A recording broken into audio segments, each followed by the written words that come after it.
Bonjour à toutes et bonjour à tous. On s'intéresse dans cette vidéo à la gestion des stocks et en particulier au coefficient de rotation des stocks et à la durée moyenne de stockage à partir d'un exemple que l'on va voir juste après cette petite intro.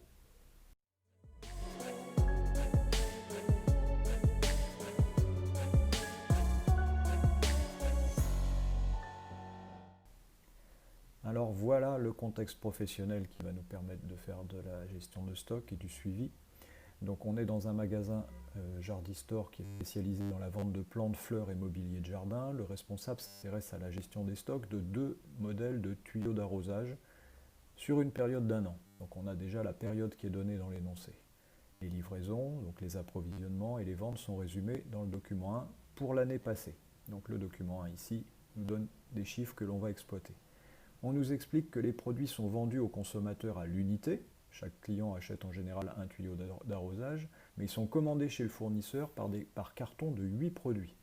On a donc ici affaire à des unités de commande de 8 produits.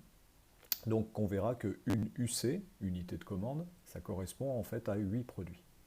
Le responsable nous précise que pour ce type de produit, le stock se renouvelle en moyenne 6 fois dans l'année. Donc le stock tourne 6 fois dans l'année et la durée moyenne de stockage est de 2 mois.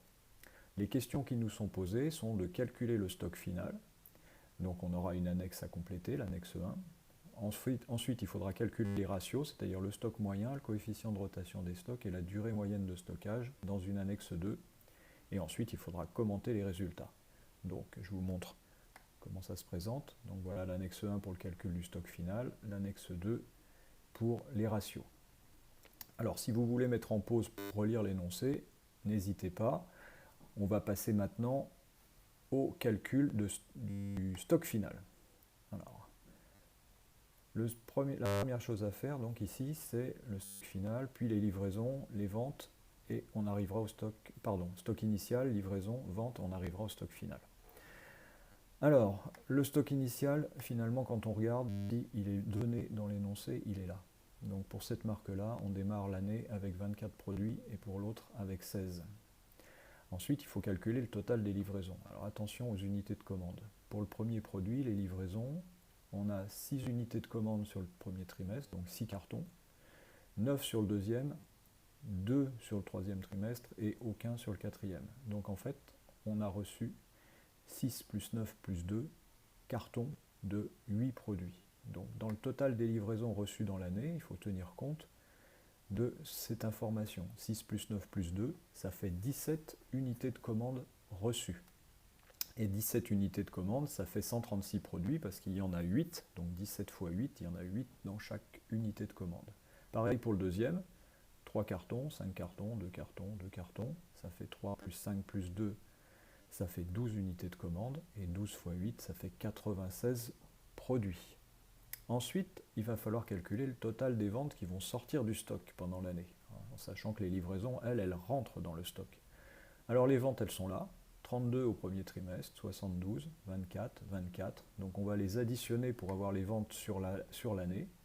Donc ici, on a 32 plus 72 plus 24, on a vendu 152 produits dans l'année.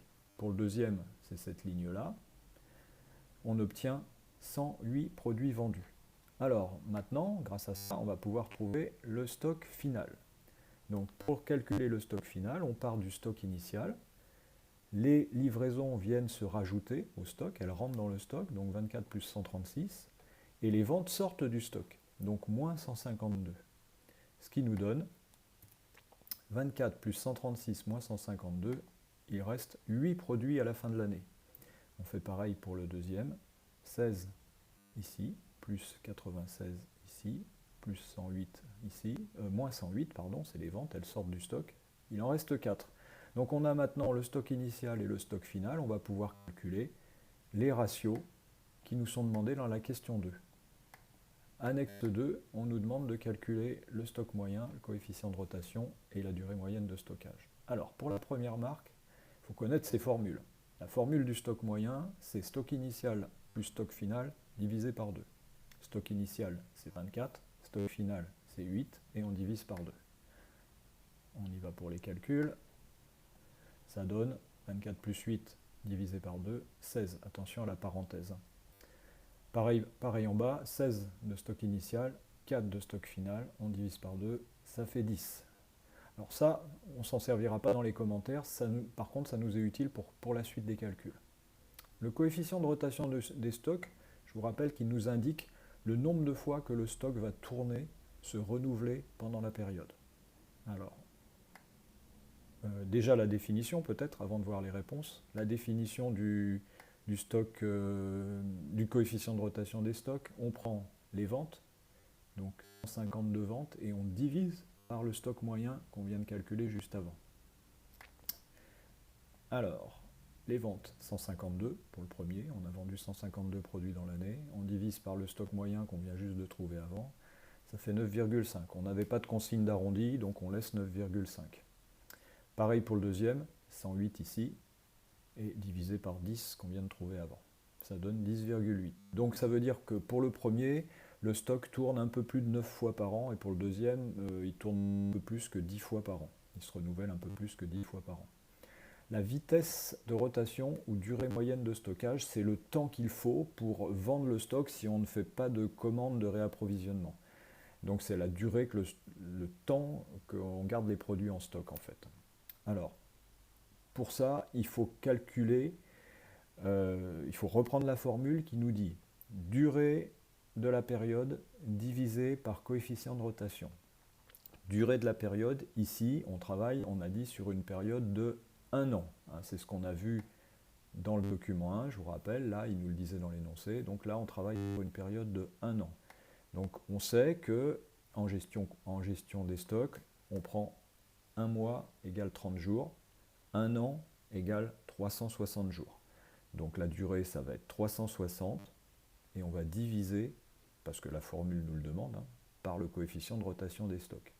Ce qui nous donne 360 jours divisé par 9,5, ça fait 37,89, et on a une petite étoile qui nous demande d'arrondir à l'entier le plus proche, ça fait donc 38 jours. Pour le deuxième, toujours 1 an, 360, divisé par 10,8, qui est ici, ça fait 33,33, ça fait 33 jours. Voilà, donc on a les chiffres maintenant, il faut faire le commentaire. Alors, la partie commentaire, on nous dit quoi? Qu'est-ce qu'on a comme repère? On remonte dans l'énoncé, et dans l'énoncé, on nous disait, le responsable vous précise que pour ce type de produit, le stock se renouvelle en moyenne 6 fois dans l'année. Alors le coefficient de rotation va nous aider à voir si on respecte cette consigne, 6 fois dans l'année. Et la durée moyenne de stockage est de 2 mois. Alors, 2 mois, ça fait 60 jours. Alors on regarde ce que ça donne. Le coefficient de rotation pour nos deux produits, il est supérieur à 6. 9, 5, 18. Donc ça tourne bien. 38 jours et 33 jours, c'est inférieur à la moyenne que nous donnait le responsable qui est de 2 mois. Donc globalement, on peut dire que les stocks de ces deux produits sont bien gérés. Alors, c'est ce qu'il faut qu'on mette dans les commentaires. Donc dans les commentaires, voilà la façon de rédiger que l'on peut appliquer. Pour le modèle Arrow, je constate que le coefficient de rotation est de 9,5, il est là. C'est correct, car le stock se renouvelle plus que la moyenne qui est de 6 fois par an pour ce type de produit. On va parler du 38 jours. Je constate également que la durée moyenne de stockage, donc la vitesse de rotation, est 38 jours. C'est correct, car c'est plus rapide que la moyenne de ce type de produit, qui est de 2 mois, 60 jours. Je vous rappelle que les moyennes, elles étaient données dans l'énoncé. Voilà, ça c'est pour le premier produit, et puis pour le deuxième, on pourrait faire le même commentaire avec des chiffres un petit peu différents, mais la conclusion serait la même. Voilà pour cet exercice sur les coefficients et durée moyenne de stockage. À bientôt pour d'autres notions.